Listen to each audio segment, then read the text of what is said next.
My name is Angelina, and at 33, I found myself standing in the living room of the home I had rescued on 3 separate occasions. The first time came after my father's back operation left him unable to earn a paycheck for months. The second happened during the market crash, when both my parents watched half their retirement savings vanish overnight. The third was just last spring, when the heating system failed right before a bitter freeze hit, and I sent the repairman the entire payment up front before my parents even thought to reach out. That particular afternoon, though, I wasn't there to solve a crisis. I was simply assisting Dad with scanning documents for their medical coverage, a task I handled regularly. My father, Gerald, had never really mastered the printer scanner machine, even a full decade after buying it. He liked to tell people I was the tech-savvy one, despite the fact that my career had been in project coordination for more than 10 years, not technology. He'd placed a pile of papers on the dining table for me. I worked through the stack efficiently: doctor reports, several Medicare documents, a couple of utility statements. Then my eyes landed on a thick, off-white envelope, carefully labeled in my mother's neat script. Estate plan, final version. I realize now I should never have looked inside. I understand that. Yet only days earlier I had covered their property taxes, $2, 178, 41 exactly, and I was already mentally planning to stop at the drugstore afterward to collect their hypertension prescriptions. The way I always did. So yes, I lifted the flap. Inside lay their last will and testament, notarized just 2 months prior. The mortgage-free house, the balance of their retirement funds, a life insurance payout. Every asset directed entirely to my brother, Mason Rivers, age 29, unemployed, still residing under their roof. He had left university twice, then spent several years pursuing music, which in reality involved playing guitar in the garage and uploading videos that rarely reached even 200 plays. My parents repeatedly explained that he simply hadn't discovered his true direction yet. We love both of our children equally and trust them to look after each other. That was the only personal note, nothing about the tax payments I had made. No reference to the savings I had quietly shifted to them when they never requested it. Not a single word of gratitude. Merely a courteous phrasing that essentially declared, "You require nothing, and we are not indebted to you." At first I remained silent, simply gazing at the page as the scanner continued its low drone behind me. My fingers stayed calm, my breathing did not. If you have ever experienced betrayal from the very individuals who were supposed to champion you most, please tell me where you're reading this from. Dad returned with his mug of coffee and asked, "You making progress on that pile, Danny?" I raised the folder toward him. "Is this really the plan, Dad?" I asked softly. "Everything goes to Mason." He halted, cup suspended midway to his mouth. Then came one of his deep, weary exhales. That sound alone confirmed he had anticipated exactly what I discovered. "It isn't how it appears," he said. I stayed quiet because it appeared precisely as I feared. I didn't push him immediately. Dad simply remained standing, clutching his coffee as though it held the explanation. Eventually he muttered, "We assumed you would get it. You're successful, Angelina." "You've always been successful." That phrase was their standard reply whenever they wished to avoid further discussion. "You've always been successful," which really meant, you have no right to expect anything additional. I placed the folder back on the table and walked out to get some air. The porch swing gave a faint creak as I settled onto it. I had personally replaced that very swing 2 summers earlier. That same week the deck's railing collapsed, and I hired someone to repair it since Mason claimed he was once again short on cash. At the time, I hadn't objected. I had been brought up to handle responsibilities, to rise to the occasion. I spent my childhood in that same house, sharing a bedroom with Mason until age 13, when Dad at last completed the basement. I can still picture the afternoon we painted those basement walls blue, Dad, Mason, and me, while Mom carried out glasses of lemonade and declared, "Look at our wonderful little team. What a team it turned out to be."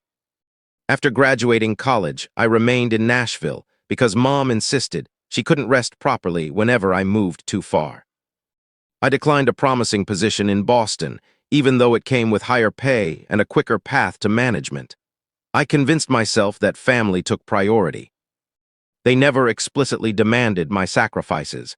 They simply never informed me those sacrifices weren't necessary. There were small gestures, covering their auto insurance during lean months, purchasing groceries when food stamp renewals lagged, contacting the credit card issuer to resolve overdue charges, and larger ones, like transferring $11,000 from my own savings 4 years back to bring their mortgage current. I handled every request without hesitation. All I wanted was for them to feel protected, calm, unburdened. And yet, after everything, I had been reduced to an afterthought. I remained on that porch swing, eyes fixed on the ancient oak across the lawn. Mason had once etched his initials there, Mr. Plus HH, for a girl he dated briefly in his second year of high school. I wondered whether he had ever contributed to having that tree pruned. I wondered whether he even realized the trimming had cost $800 the previous year after a storm nearly tore it apart. Had they ever paused to consider what I had surrendered? Not merely dollars, but tranquility, opportunities, the possibility of a different existence elsewhere.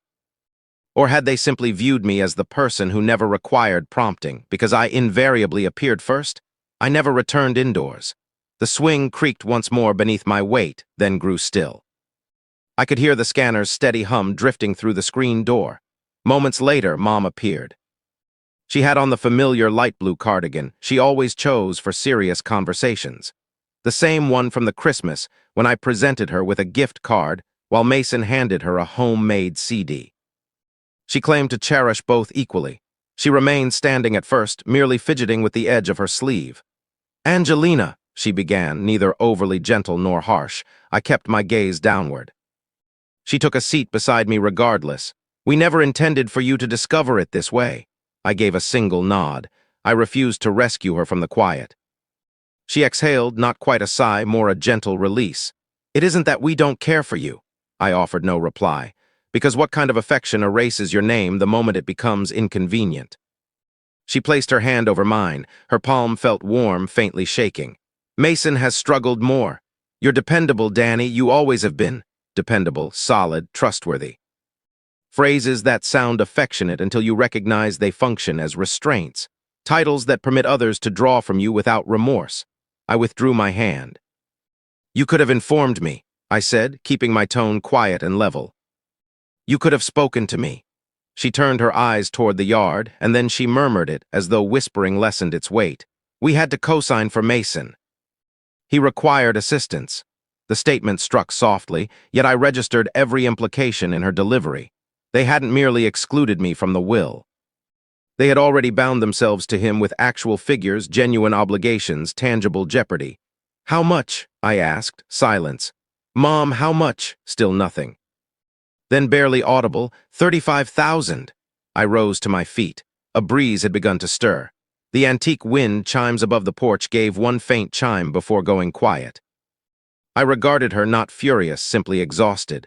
"You didn't select him because he was in need. You selected him because you were already committed to him." Her eyes widened, but I sought no reply. I simply hadn't realized the cost involved discarding me. I sent no messages. I made no calls. I simply withdrew. That week I discontinued the automatic payments I had arranged for their utilities. I removed the recurring reminder to refill their prescriptions. I suspended the weekly grocery delivery that arrived every Thursday at 4. No theatrics, no grand announcement, just a subtle withdrawal, a void where my presence once existed. I expected them to realize immediately, but 7 days went by. Silence. During the second week, the messages began. Dad texted first.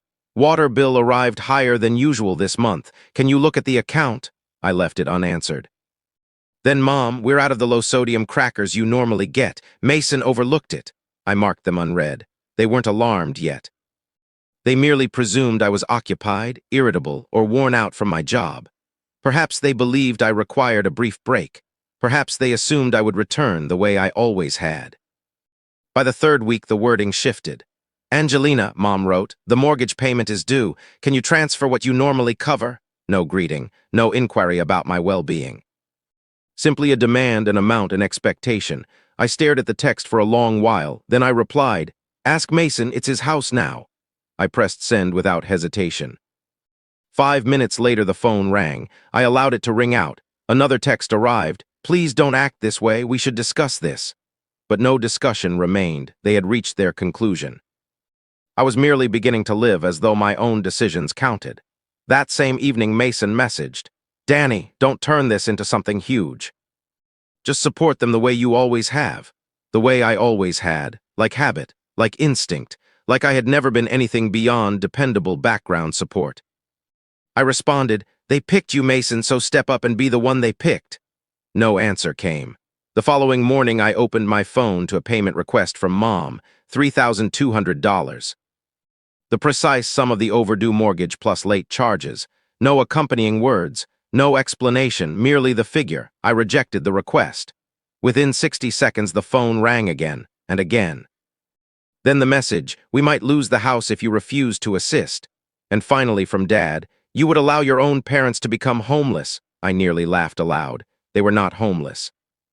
They were merely inconvenienced. For the first time, they were experiencing the weight I had silently borne without complaint.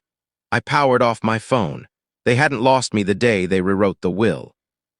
They lost me the moment they assumed I would continue providing indefinitely. A full week of quiet followed my refusal of the transfer. No calls, no texts. It marked the most peaceful stretch I had known from them in ages. Strangely, that stillness rang louder than any plea. I began sleeping more soundly. Waking without instinctively reaching for notifications. Preparing meals solely for myself. Yet quiet never endures long in my family, not when fault needs assigning. The initial warning arrived as a voicemail from Aunt Lori. She seldom contacted me directly. She always claimed she preferred staying neutral in family matters. Yet that morning her recording said, I'm not picking sides, sweetheart, but your mom is terribly anxious. Perhaps you could just speak with them. That confirmed they had begun sharing their version with others. I opened Facebook. It took little effort to locate the post, a picture of their front porch. The caption, we poured our entire lives into our children, yet sometimes pouring is never sufficient. Scores of likes, several sympathetic replies. One from Mason, certain individuals believe family revolves around finances. They overlook that it's really about being present. I exited the application, not enraged, merely empty. They weren't simply hurt. They were reshaping the narrative, transforming me from supporter into betrayer simply because I ceased being available for exploitation. The following afternoon, an unmarked envelope arrived at my apartment. Plain exterior, no sender details.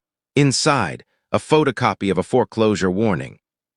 Not addressed to me, yet the property address was unmistakable.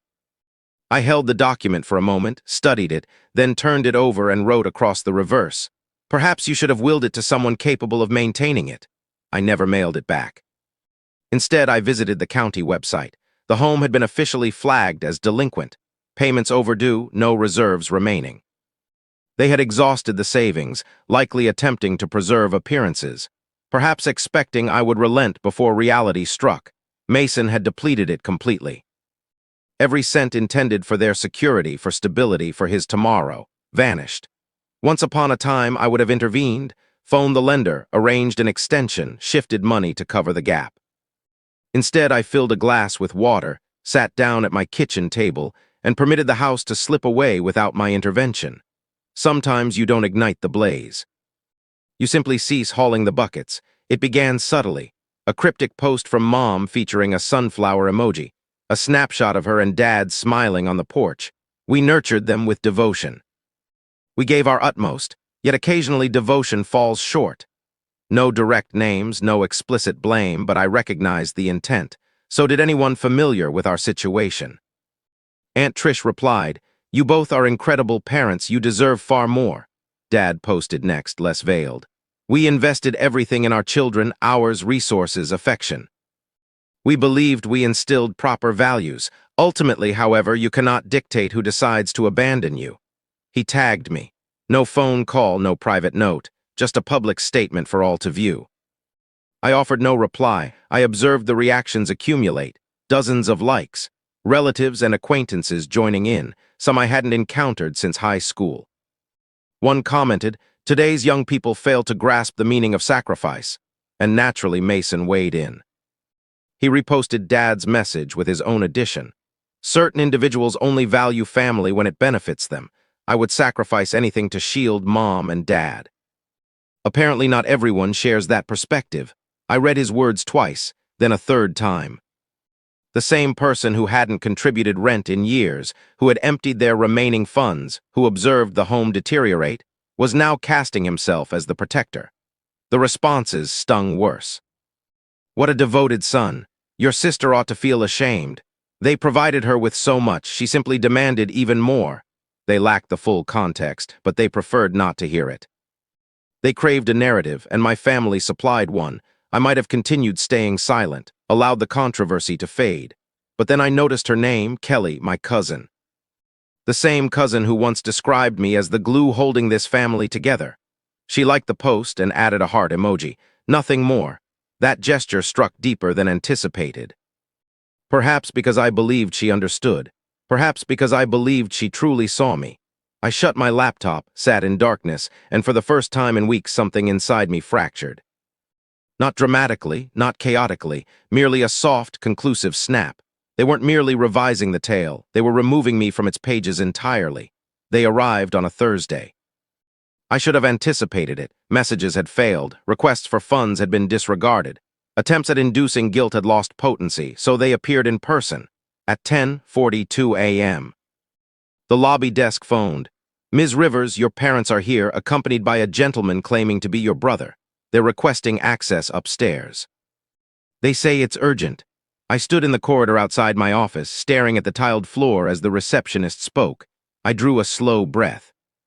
"Please inform them I'm unavailable and they were not expected." A brief pause. "They say they'll remain until you speak with them." I nodded, though unseen.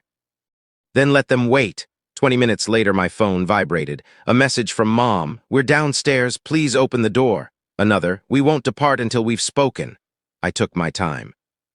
I completed the meeting already underway, responded to 2 emails, then descended. They stood clustered near the entrance, positioned closely as though they had practiced the scene.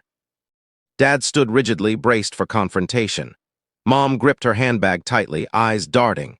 Mason appeared as if he preferred being elsewhere. They all pivoted as I emerged. No immediate words. I remained at a distance, arms folded, composed. "Angelina," Mom started, voice already strained. "We must discuss this." I met her gaze, then looked past her. The street lay calm. A delivery truck passed in the distance with a low rumble. I stayed silent. Dad cleared his throat. "You would truly allow us to forfeit the house over this?" I permitted the question to linger. "Then you truly believed I would." He began to speak, but I interrupted. "You excluded me. You transferred everything to Mason. Yet here you stand, expecting the identical assistance I provided unquestioningly for years." Silence answered. Mom advanced slightly, tone gentler. "We believed you would comprehend." "You've always been resilient." I nodded. "And you exploited that resilience as justification to overlook me." Mason muttered something indistinct. "I missed parts of it, something about never soliciting any of this." "Yet you accepted it," I replied. He averted his eyes. Dad placed hands on hips, irritation rising. "We clothed you, fed you, raised you. You owe us." I nearly chuckled. "I repaid that obligation monthly, yearly, and still you erased me." Mom's lip quivered. "We never intended to cause you pain." I stepped nearer. "Then why did you wait until I vanished to acknowledge that I was the one sustaining everything?" No response came. Mason moved toward the entrance. I raised a palm. "No, you're not entering. You're not welcome upstairs. I will not serve as your solution any longer." No shouting, no tears, only calm. They stood frozen, 3 individuals who once claimed me as family. And I had finished attempting to be visible to people who noticed me only when convenience demanded it. They hadn't lost me the moment the will was altered. They lost me the instant they convinced themselves I would never depart. I never blocked their contacts. It proved unnecessary. The quiet I extended spoke more forcefully than any argument they could offer. They continued texting for a time. Mom attempted gentle appeals. Dad grew sharper, accusatory, insistent. Mason remained largely mute, except for one final text. "You believe walking away makes you superior?" I left it unanswered. Several days afterward, I went for a walk. No destination, simply motion. Without intending to, my route carried me past the old neighborhood. The familiar street appeared unchanged. Uneven pavement, a fence half-coated in peeling paint, but the house itself. A realtor's sign planted in the front yard, faded window shutters, brown, neglected lawn. I paused on the sidewalk and observed from afar. The porch lamp remained dark. The swing I had repaired was missing. The wind chimes had vanished as well. I kept my distance. I required no closer view to understand the collapse had occurred. That house never sheltered me. I had sheltered it. Now the burden belonged to someone else. As I turned away, my phone vibrated once, then again. I ignored it. I already knew whose names would appear. I permitted the buzzing to continue, pause, resume. Eventually, I retrieved the device and glanced. Missed call, Mom, missed call, Dad, voicemail, one new. I silenced the phone. Returned it to my pocket. No further message required. I already knew its contents. I continued home through the crisp, slow-moving air of a late autumn afternoon, not bitter, not triumphant. Simply liberated. I had never been their safety net. They had merely convinced themselves I would never step away. If someone once relied upon your quiet support yet failed to remember your worth, feel free to leave a heart emoji. Some of us never shouted, yet we still chose to vanish.